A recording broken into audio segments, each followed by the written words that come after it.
And we're going to flip it just a little bit. We're going to start with House Bill 2484. I know Representative Ruiz has somewhere she needs to be, and so we're going to start with that bill, and we'll start with the bill brief.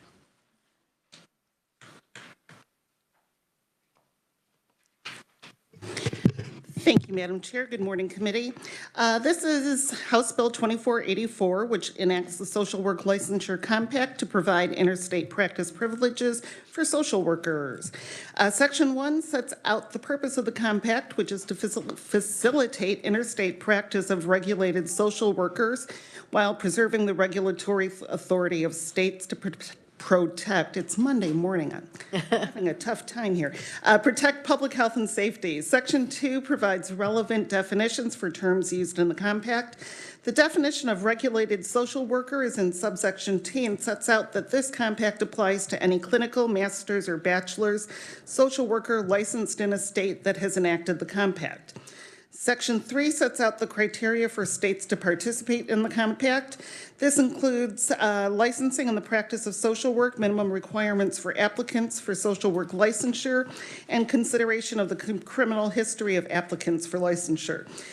Section 4 sets out the criteria of an individual to be eligible for multi-state licensure.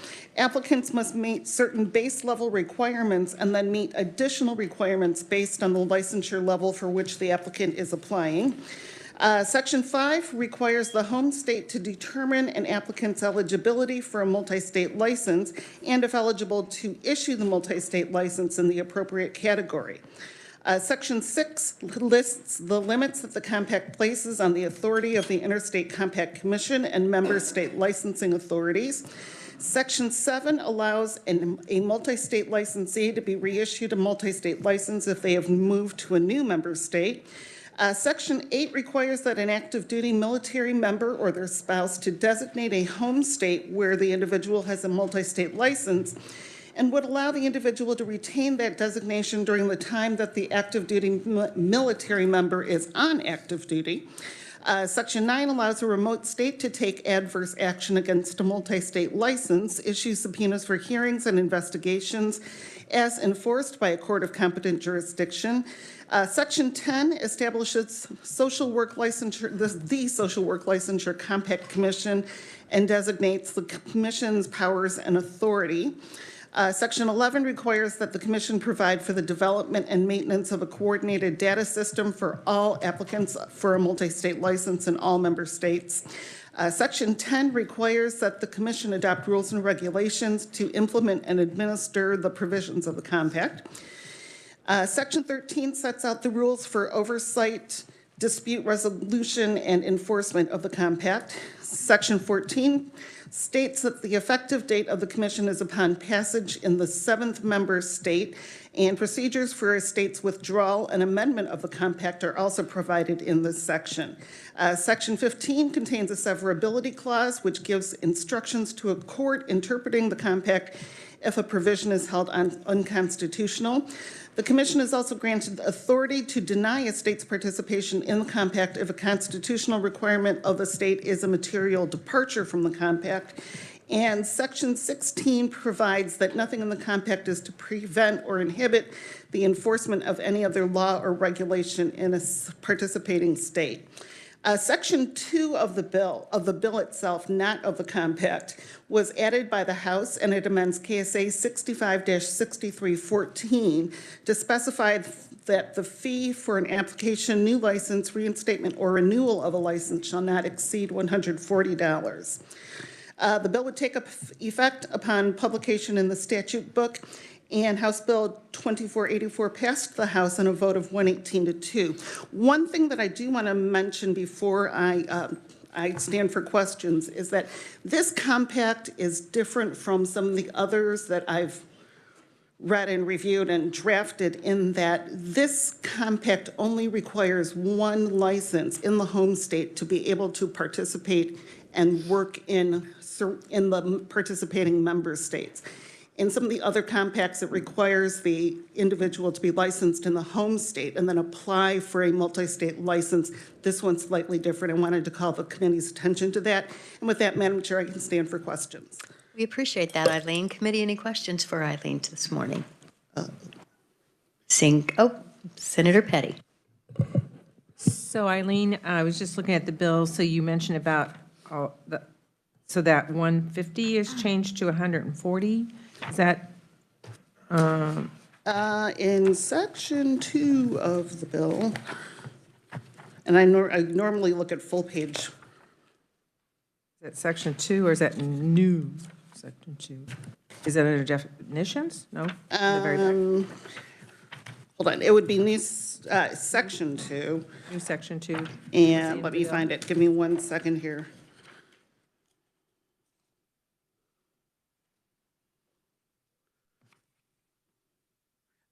Page 24, line 15.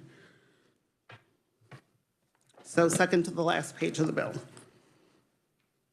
Okay, so what is the $25? Is that just a renewal fee, $25?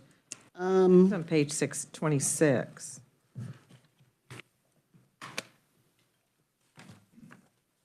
The initial application fee would be 125, not to The be, renewal fee, is that 25, or is that, what line are you on? I'm looking at the bill. I'm looking at, as amended by the House Committee. Right. I'm looking on page 26, line 22, number 12.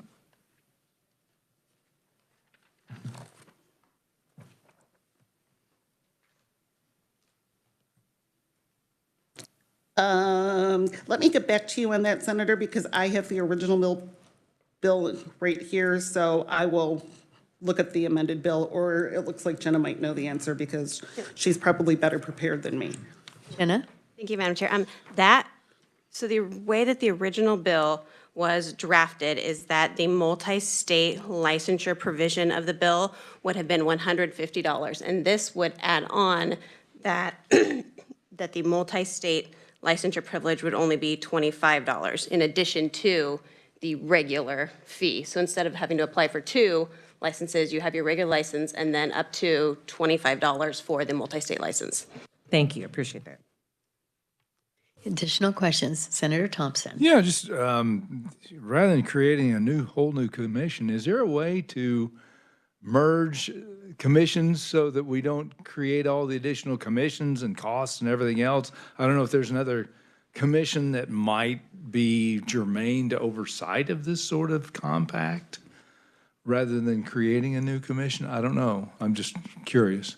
Well, the thing is, with these multi-state licensure compacts, it depends on all the member states having the same governance. So if we attempted to use a different commission to oversee the provisions of this act, it wouldn't work because our legislation, the statutes governing that compact would be materially different from all the other member states, and they wouldn't accept that. Okay, I think I understand. It seems like every time we do a different compact, there's a different commission And that that's specifically addresses that, and I didn't That's know exactly the case, and that's the requirement of being in in the those compact. compacts. Okay, all righty, thank you. Thank you, Eileen. And we'll begin with our first proponent. You will have 2 minutes. Representative Susan Maurice, welcome to committee. Thank you, Madam Chair. And I don't have anywhere else to go after this, so I will stick around for questions if that's helpful.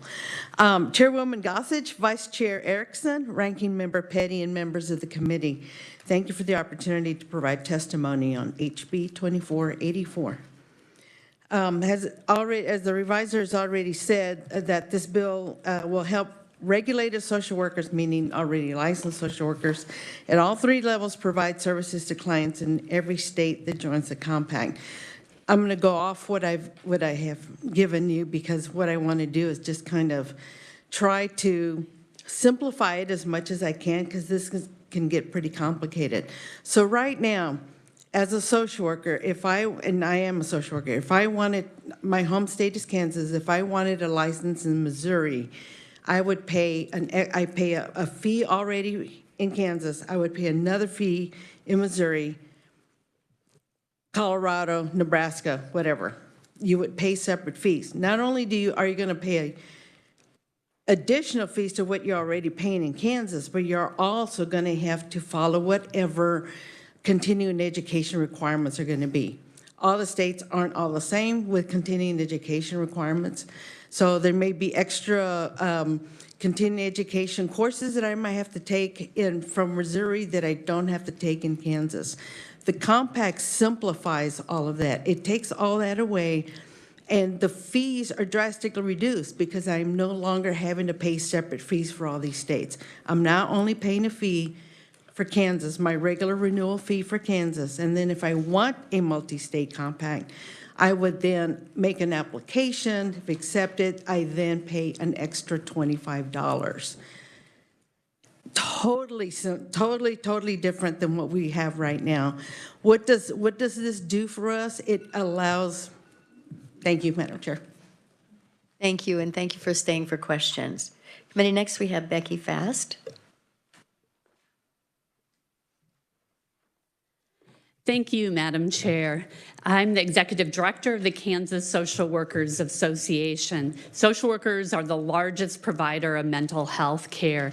So the Department of Defense funded the stakeholders for 3 years to meet to form this compact because there were so many military spouses who were having problems moving from state to get a license.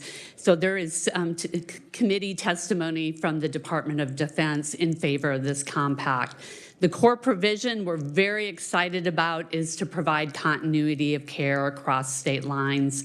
In my career, I've been a hospice social worker, a VA social worker, and often my patients would need medical care in Missouri, and I would have to hand them off to a social worker they didn't know, a complete stranger, and this would allow to have continuity of care. So the key thing that we're excited about is it provides social workers choices. You can choose a single state license or you can choose a multi-state license. If you're a social worker in a prison, you probably don't need a multi-state license. But if you're a social worker in Pittsburgh, many of these social workers have 3 licenses. They're very excited to get the multi-state to be able to serve Oklahoma, Kansas, Missouri. So I would like to emphasize that social workers pay for the privilege to be licensed. It is our licensing fees that the BSRB uses to regulate us. We pay almost twice as much for a new social worker than Missouri social workers pay to be licensed. This is our 50th anniversary of the Kansas Social Work Act. We were one of the first states to be licensed. And so if you get the multi-state license, you adhere to Kansas laws under the Social Work Practice Act, or if you get the single state. So this provides us options and choices. So I just want to end that this is a critical piece of legislation. In my 30 years of social work practice, I've never seen social workers so excited. So thank you. Perfect timing, Becky, thank you. And finally, we have David Fye. Thank you, Madam Chair, members of the committee. My name is David Fye. I'm the Executive Director for the Behavioral Sciences Regulatory Board, and we are the state agency that licenses and regulates social workers in Kansas. And I'm happy to testify as a proponent of this bill, House Bill 2484. I would strongly encourage that you go ahead and pass this bill out. This bill was, the board of the BSRB did express support for this bill and asked me to present proponent testimony. The other individuals who provided proponent testimony did a good job of explaining this, but this will create something brand new to the state of Kansas, a multi-state type of license. And so for individuals who want to practice in all these different states, this will open up doors for them to do telehealth practice in all those states, to be able to move back and forth between states. And it will also open up the door for us to meet our needs of the people in Kansas by allowing telehealth services to be provided to our citizens more easily. One thing I would mention, when the House amended the bill, they did change the original structure of the bill. If you look at the original bill, there was some language to allow the BSRB flexibility to set the fee within the cap that was in the statute. That was replaced by a $25 privilege fee. Since that point, we have polled our social workers to see how many would want to move under this. And based on the number of individuals who want to move over, we think the actual cost will probably be closer to about $35 per person for the additional responsibilities of the BSRB. There was also an amendment to require background checks, so there will be some additional responsibilities, investigating complaints, reviewing these, following up on those issues. So just kind of wanted to make that request, if you could consider that when you work, or if you work this bill, but also wanted to say how much the board is supportive of this bill and how much we think it will help public protection for the state of Kansas. Thank you, David. And now, committee, do we have, first, let me draw your attention to the other proponent written testimonies. Questions for the proponents? Senator Petty. This is a question for Representative Luis. Susan? Yeah. I'm trying to remember, under this compact, if Kansas is one of the first 7 states under this compact, will that then means we will have 2 seats on the compact board? No, you're close, though. Real close. I think for almost all of the compacts, no matter what the profession is, you have to have at least 7 states to join the compact in order for the compact to be enacted. Once it's enacted, then each state will have its commission. And then after that, social workers can then apply for the multi-state compact. That's a little, I mean, some of them are a little bit different. Under the teacher compact, it was 10 states, and Oh, okay. if you were the first 10 states, you actually were on the Yeah. planning board to set up the total guidelines for it. So I didn't know Yeah, if this that's a was the little, same. that's different. Thank you. Senator Alley.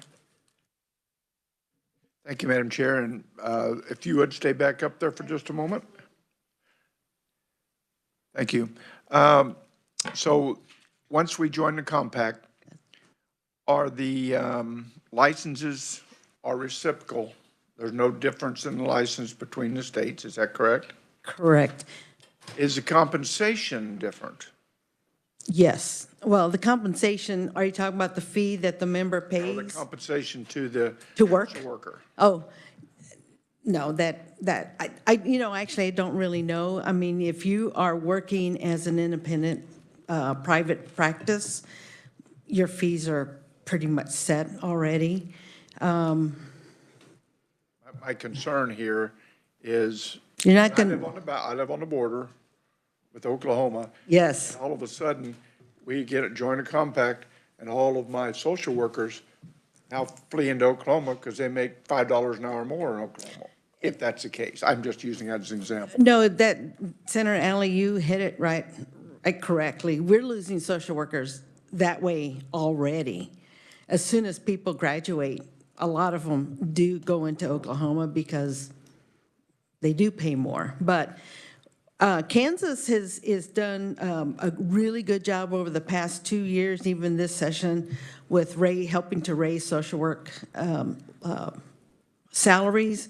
I really hope that this will encourage our social workers to stay here in Kansas. So this is an effort. All of the states are struggling with the same issues. So we're hoping that this will be one thing that'll help to anchor social workers here. Main concern is the traveling nurses filling up permanent spots in some of our institutions, and we're overpaying for those traveling nurses. Absolutely. Yeah. Thank you.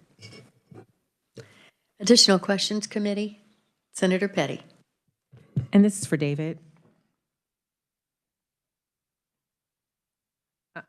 David, thanks for being here today. In your testimony, you mentioned about the changing it from the $25 to $35. I just wanted to know, so how much does the Behavioral Science Regulatory Board, how much do you have in reserves right now?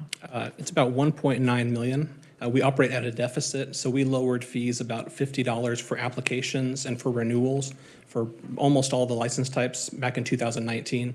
So we are going down basically about $150,000 per year until we get down to a lower rate. So, but right now we're at about 1.9 million, but decreasing every year.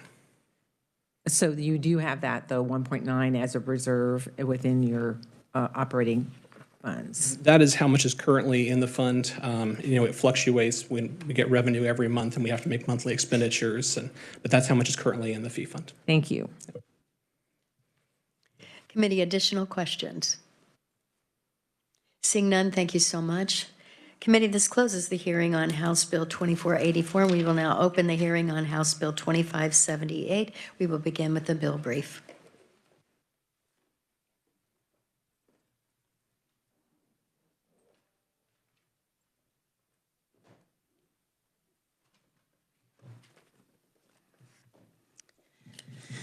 And thank you, Madam Chair, members of the committee. House Bill 2578 provides that programs and treatments provided by a certified community behavioral health clinic be granted a renewal certification if such programs and treatments have been previously accredited or certified.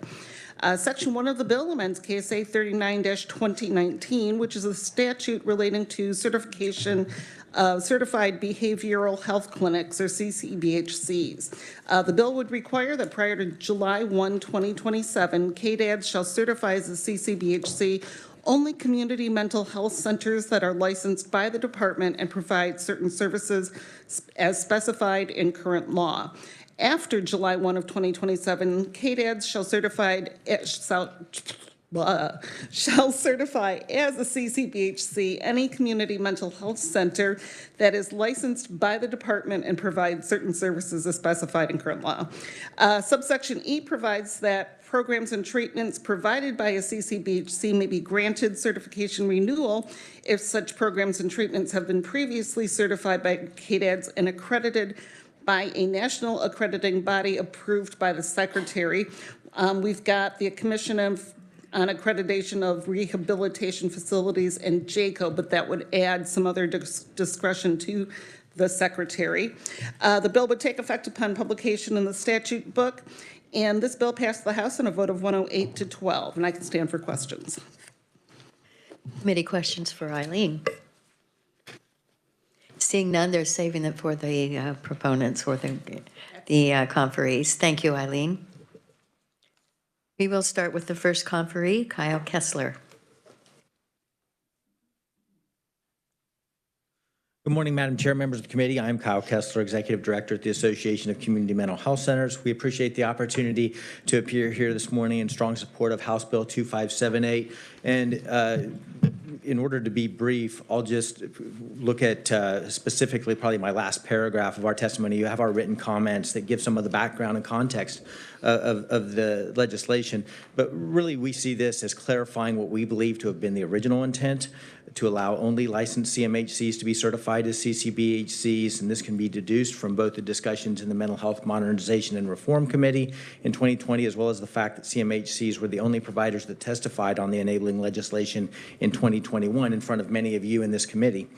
The legislation also was recommended by 3 other legislative interim committees in 2020, including the Legislative Budget Committee, the Child Welfare Oversight Committee, and the Bob Bethel Can Care Oversight Committee, and at no time did any standing or interim committee suggest or study the addition of non-CMHCs to be certified as CCBHCs. At this point, I might add just that 25 of the 26 licensed CMHCs have been certified as either provisionally or fully certified by the Kansas Department for Aging and Disability Services, and we believe this legislation helps avoid redundancy and duplication of services and costs to the state. And with that, I would conclude my comments and stand for questions at the appropriate time. Thank you. And next we have Tim DeWeese.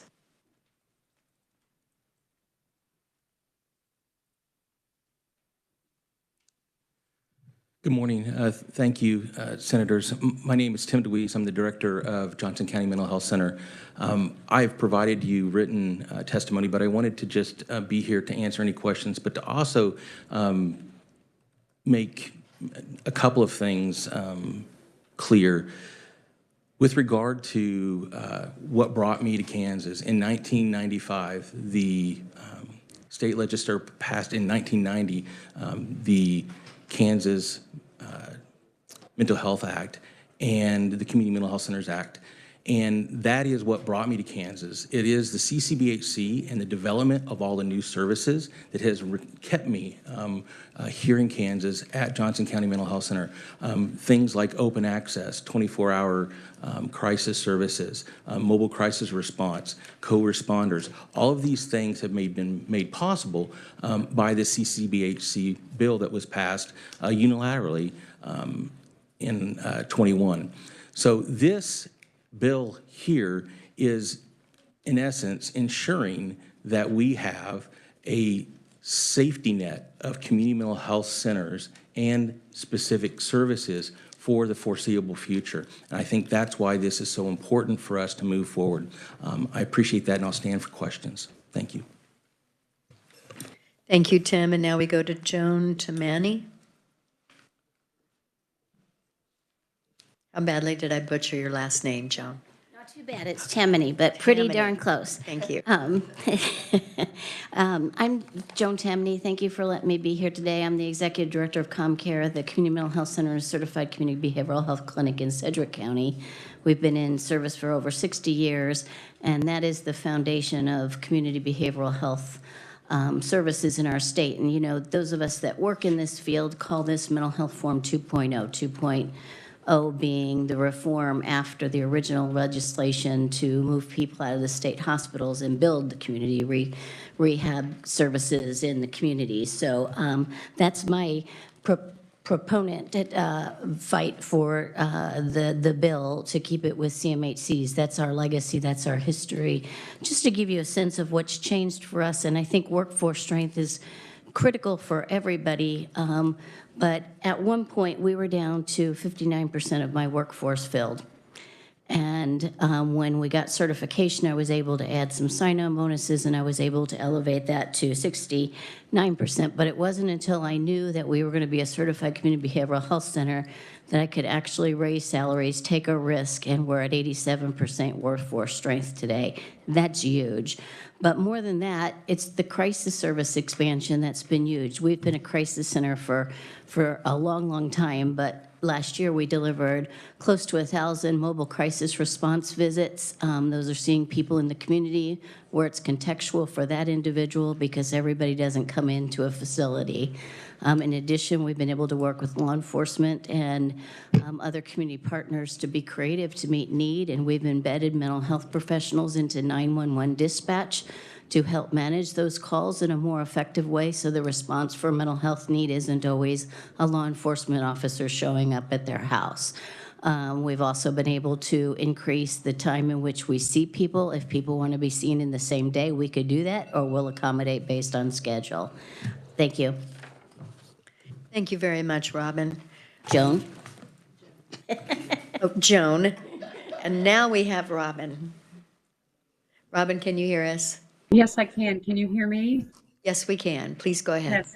Thank you for this opportunity to present in favor of House Bill 2578. I'm the Director of Pawnee Mental Health, which serves 10 counties in north central Kansas. We were part of one of the second cohorts of Kansas CMHCs that were provisionally certified as CCBHCs. Biggest share of our support comes from fee-for-service revenue, which is Medicaid.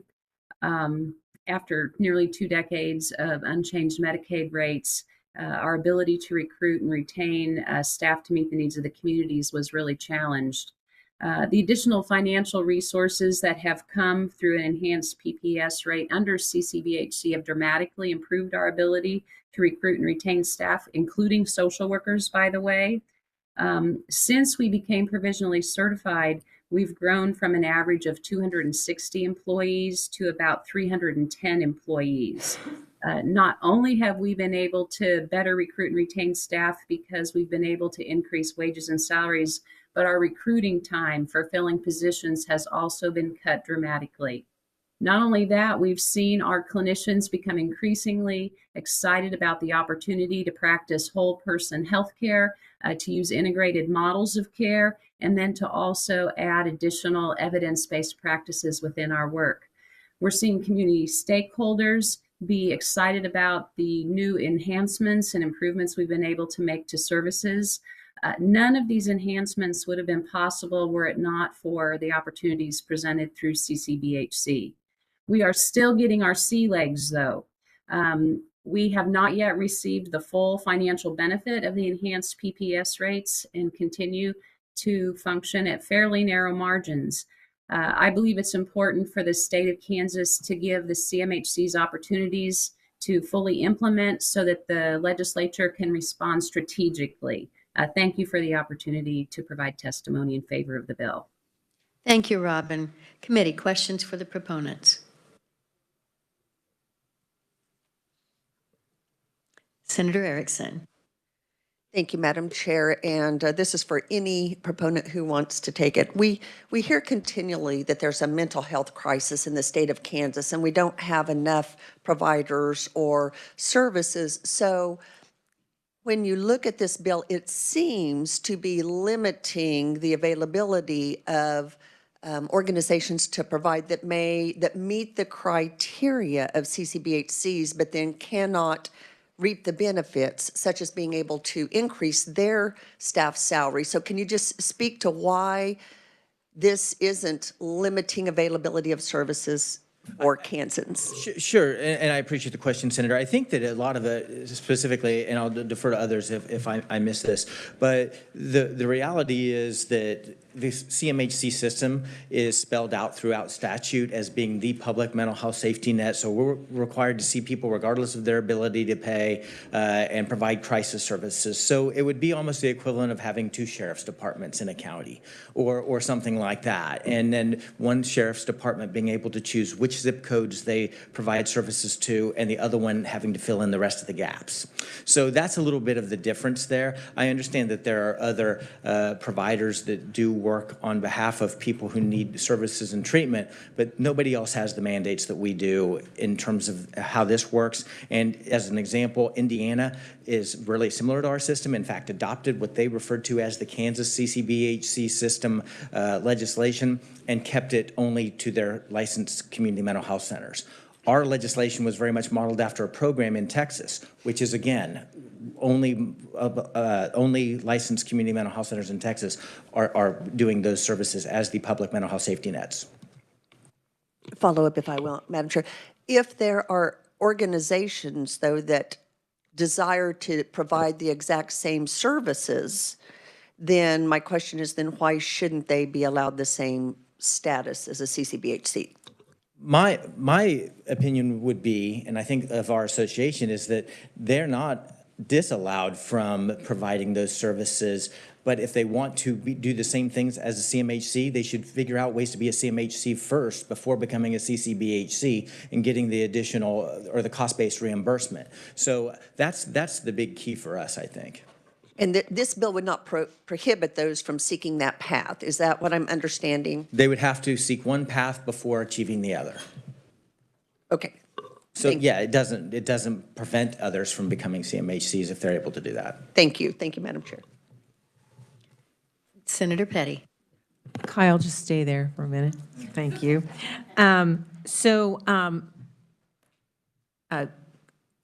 This came up in a conversation we had actually the other day. So if in a community, well, first of all, you just mentioned in your testimony that there are 25 of the 26 that are CCBHCs now, and so will all 26 be certified by the end of this year? I believe that the 26, which is in a very rural and frontier part of the state, I think they serve 4 counties and have about 10,000 people total among those 4 counties. And so they are working on that now, and I believe have submitted the costing report to the state. I saw Deputy Secretary Brown here. He may know the answer to that. But yeah, they're on the path towards trying to do that.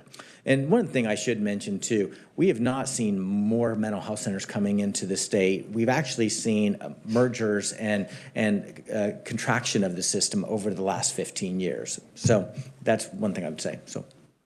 So, and this just started in 21, is that correct? So really just in this pretty new process of everybody moving into our mental health centers moving into that status of being CCBHCs. Yeah, there are only 9 total that have been, are coming up on 2 years. So not any of them have even yet been in this situation for 2 years. So lastly, one of the things that I didn't realize, so under CMS guidelines, if a client goes to a facility and then they go to a different facility for services in the same day, who gets reimbursed? First one. who submits. In fact, this would have been a really good answer to part of Senator Erickson's question. Now she's not here to hear it. But the gist is that the daily rate and the reimbursement, the way that that works, if I go to Jones Mental Health Center in the morning for a therapy appointment, and I go to Tim's Mental Health Center in the afternoon to get my medications managed, then only one of them gets paid. So either one of them's out, or there's going to be a fight, or people opening up at 6 o'clock in the morning, and that's not necessarily good for any clients. But so I think there are some unintended consequences to that as well. Thank you. I thought that was to me, that was a interesting point. It is a good point, and that's one of the things even nationally that people are looking at. This model the costs can totally implode the model. You can collapse under the weight of having too many of these. And so we were trying to get in on the ground floor, like Missouri, Oklahoma, and other states. Thank you. Thank you, Senator. Committee, other questions? I have a couple for you, if you may. So when we heard today in testimony that centers are provisionally certified, so are any of them actually certified? Yes. Okay. And that may be a number. 10 are fully certified, and then the remainder are provisionally certified. So and those then- 10, I'm sorry. No, go ahead. And so those 10 would be the ones that have been now doing this for a year and a half, coming up on 2 years in May. And they are the ones that are receiving the higher reimbursement rate, Correct. correct? Yes. In fact, I think that all of them are receiving the going higher. no, yes. Yes. We're a couple bobblehead dolls over here. But all of them are receiving the additional prospective payment. All right. And then the applying process, to whom does one apply? Does a center apply? And then who approves that? So the way that the legislation was originally written was essentially a collaborative effort between KDEDS as the State Behavioral Health Authority and KDHE as the State Medicaid Agency.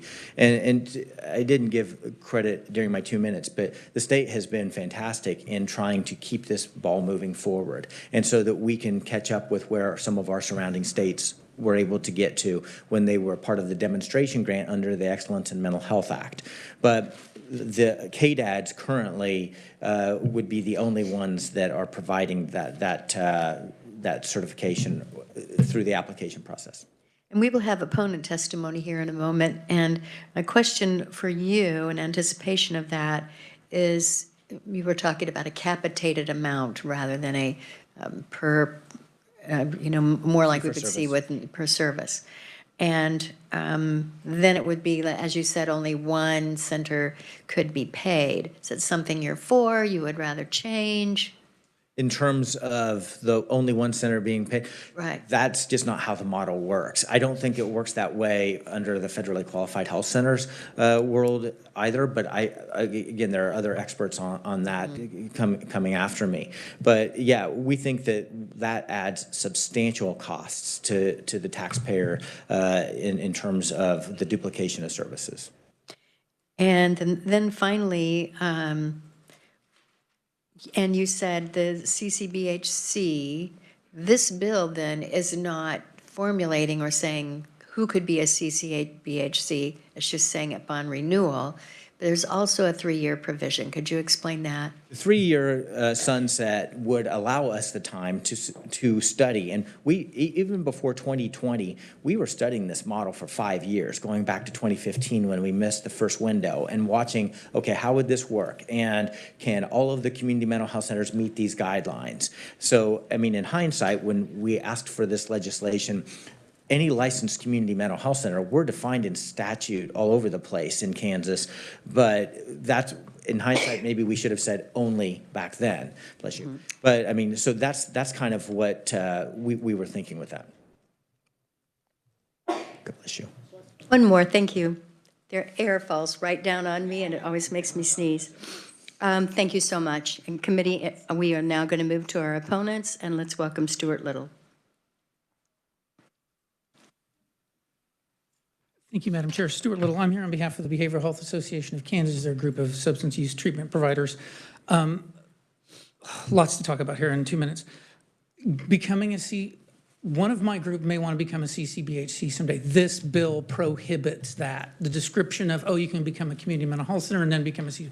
that their community mental health centers are picked by county government and selected.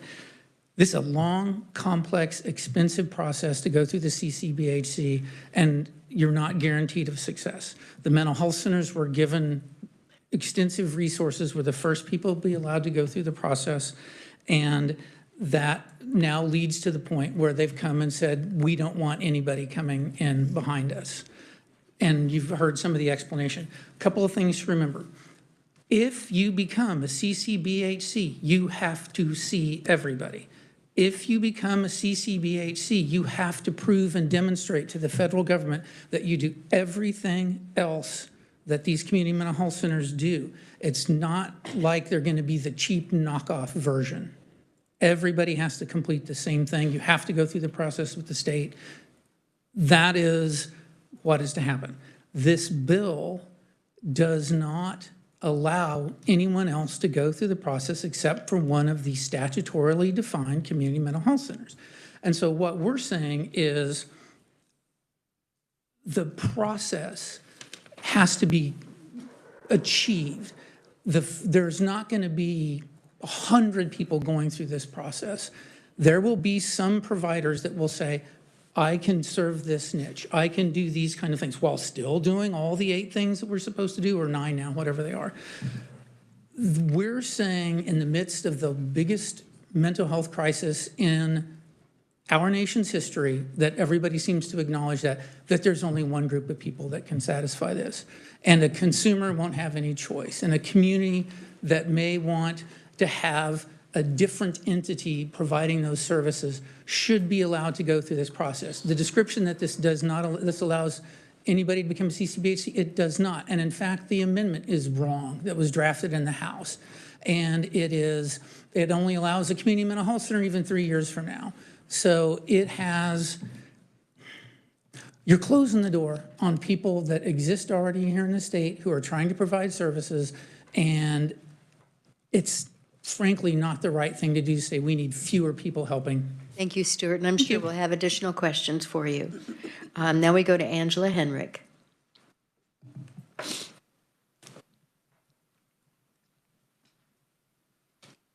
Madam Chair, members of the committee, my name is Angela Hedrick, Vice President of Operations for KVC Kansas. We are the current foster care grantee in areas 3 and 6. House Bill 2578's intent to limit organizations that are eligible to become CCBHCs raises significant concerns. With Kansas ranking 48th out of 51 states in behavioral health service accessibility, the House Bill 2578 will further deprive thousands of Kansas children and families with timely, accessible behavioral health treatment.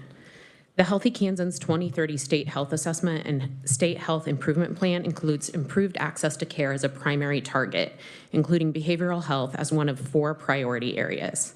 Additionally, a key focus of the current McIntyre Settlement Agreement is lack of access to behavioral health services for youth in foster care. The same theme of lack of service array and long wait times and unavailable services appears in the Children and Families Services Review. A recent survey of Kansas caregivers showed 43% of caregivers reported having to wait 2 to 4 weeks for a youth's first appointment, and 30% reported having to wait more than 4 weeks. There was also a trend of caregivers experiencing significant wait times between the first intake appointment and the second appointment, which would be the first time that someone actually meets with a assigned therapist or service provider. As an adoptive parent, my personal attempts to access services through my local CMHC align with these survey results, with a 4.5-month wait period after my intake appointment before case management services began. As a foster care grantee, we have numerous examples of barriers and delays encountered in attempting to access mental health services for youth. In one example, we have email communication from the CMHC confirming a 6-week wait for an intake for a high-risk youth in foster care. It took involvement of KDADs. Thank you so much. Thank you so much. Committee, those are our 2 opponents. We also have written-only opponent testimony. Questions for the opponents? Seeing none, thank you so much. We'll go straight to neutral, and we'll start with Andy Brown.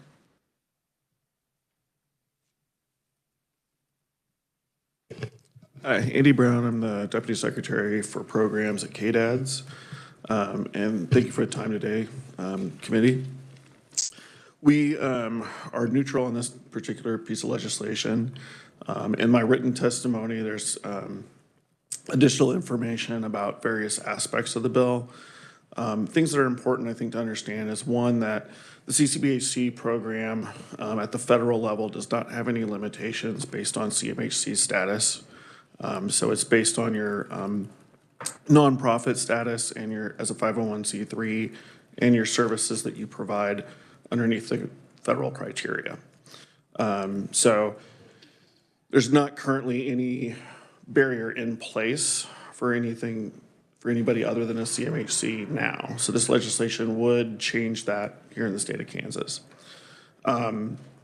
We also, there's language in the bill about recertification and accreditation through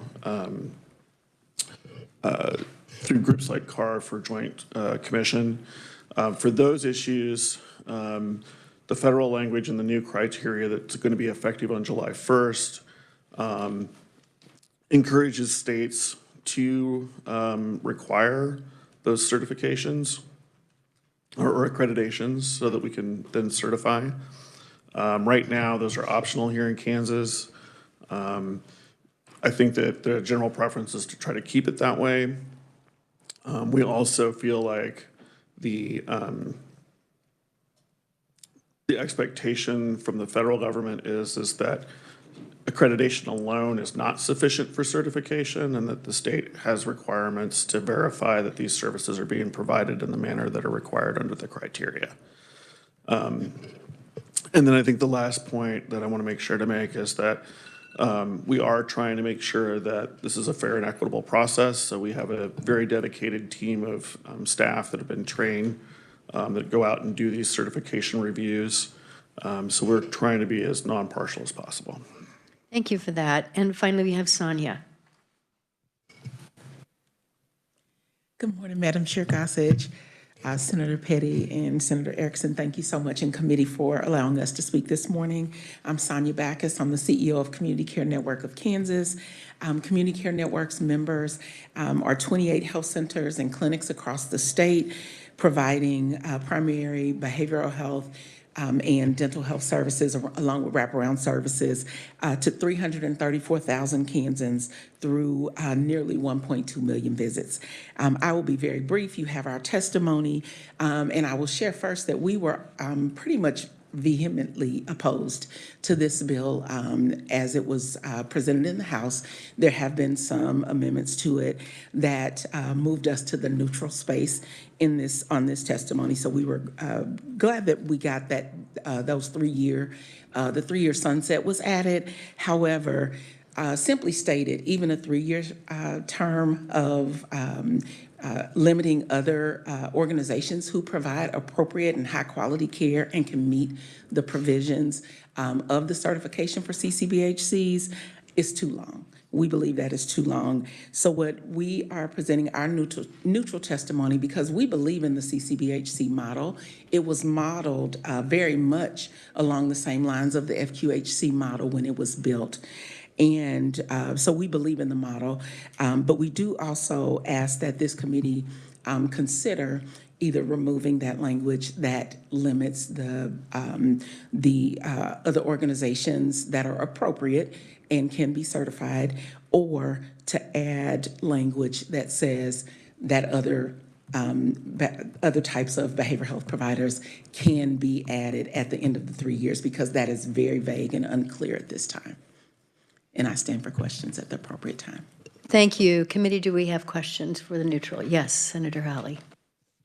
Thank you. Ms. Brown, would you? Andy Brown, KDADS. Thank you for being here today. One question that I've wanted to ask, and I haven't been able to do that, is what's the definition of patient success for this? What do you say is success for the patient? So when we're looking at the outcomes, and I think there's 23 different outcomes that the CCBHCs are required to report on, But overall, the majority of those outcomes are based on making sure there's adequate access to care, that those are met in a timely way. So the access standard is that at the initial contact with the CCBHC, there's a triage that occurs where they are identified and put into different categories. So they're either going to be in need of emergency care, urgent care, or routine care. Routine care is required to begin within 10 days. Urgent care is required to begin within 24 hours, and then emergency care is required to be, I think, within 3 hours. And that success is defined by your service. I mean, is that correct? It's under the federal criteria for CCBHC status. So it's a national standard that's there from both SAMHSA and CMS, and it's part of our state Medicaid program. And then what we try to do is look at the other patient outcomes. So like, are we reducing emergency room visits? Are we reducing hospitalizations? Are people able to stay in the community rather than going into institutions? But we've heard that mental health services are needed, more mental health services are needed. So would you say we are meeting this definition of success? So for the centers that we've certified so far, we believe that they are, let me back up a step. So when we started this program, we were under a legislative mandate to certify all 26 of the CCBHCs within 3 years, right? So we started that process with a provisional certification, which then allowed them to invest in making the changes that they needed to make in order to meet those requirements. Once they've met those requirements, we then go out, do another site visit, verify all that information, and then provide them with a full certification. If there are a couple of points short of full certification, we do a corrective action plan and basically say, like, here's what the things that you need to do to meet full certification, and you have another 12 months to do that. So right now, what I would say is that 10 of our CMHCs have met those full criteria requirements, and we are working towards that with the remaining 16. Andy, thank you so much for your time, and I'm afraid that we're out of time for the hearing on 2578, so this closes the hearing on 2578, and we'll have a quick bill brief. We'll just be taking final action on 2777. Thank you, Madam Chair. House Bill 2777 was the bill prohibiting the state fire marshal from operating or wearing a body camera or other audio or video recording device during an on-site inspection of a licensed care facility or community-based locations. And I believe we have an amendment? Okay. Yeah. Senator Petty, would you like to start with yours?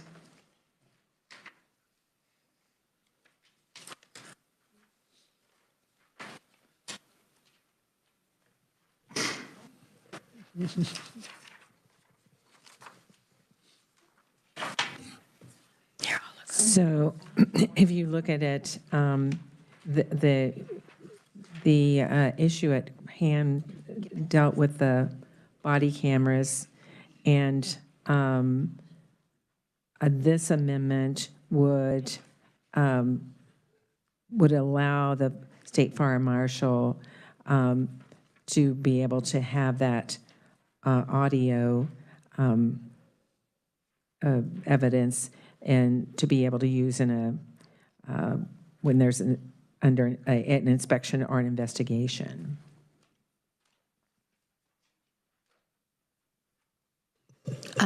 Would you, I don't know that I quite understand. Would you mind, Eileen?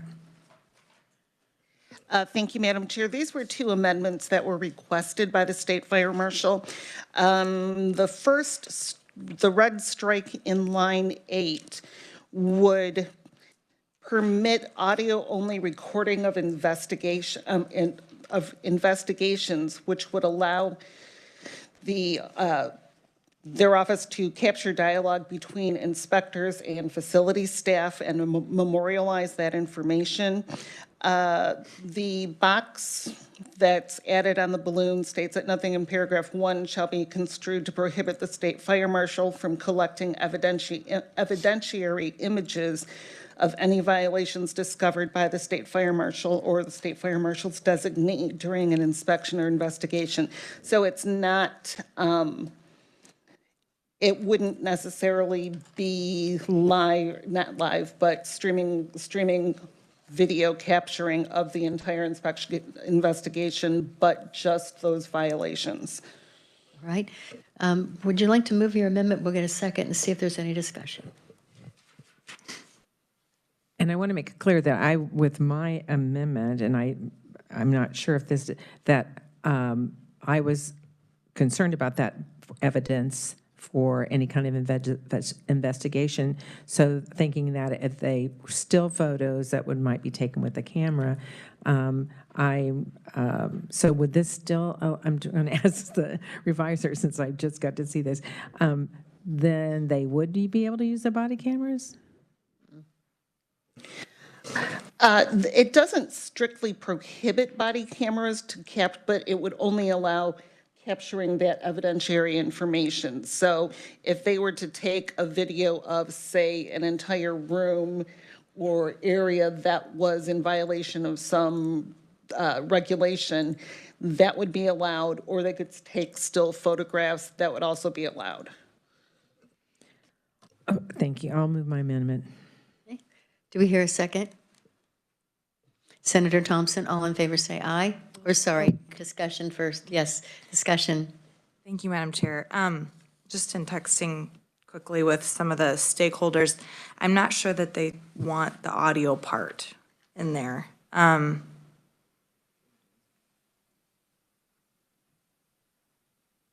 so you're taking audio out. Audio is in because this strikes audio. Thank you, Madam Chair. Section 1 is a prohibition on body cameras or other audio or video recording. So by striking or other audio, it would allow audio. And that, again, was a request from the State Fire Marshal to allow them to capture dialogue between inspectors and facility staff. I would imagine that it would be difficult to capture background noise or, other conversations going on because, again, I would imagine that those would be relatively limited in ability to capture sufficiently those noises. Yeah, Senator O'Shea. Thank you. So just a clarification that proponents of the bill do not want audio in there, so I will be voting against the amendment.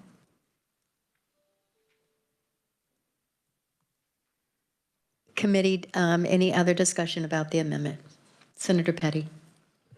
So I guess my question could be if we could conceptually put back in the audio, or if we could conceptually still remove the audio, just allowing the visual to be used when during the inspections or the investigations. So, Madam Chair, that'd be a question to you. I think it'd be a question for the reviser.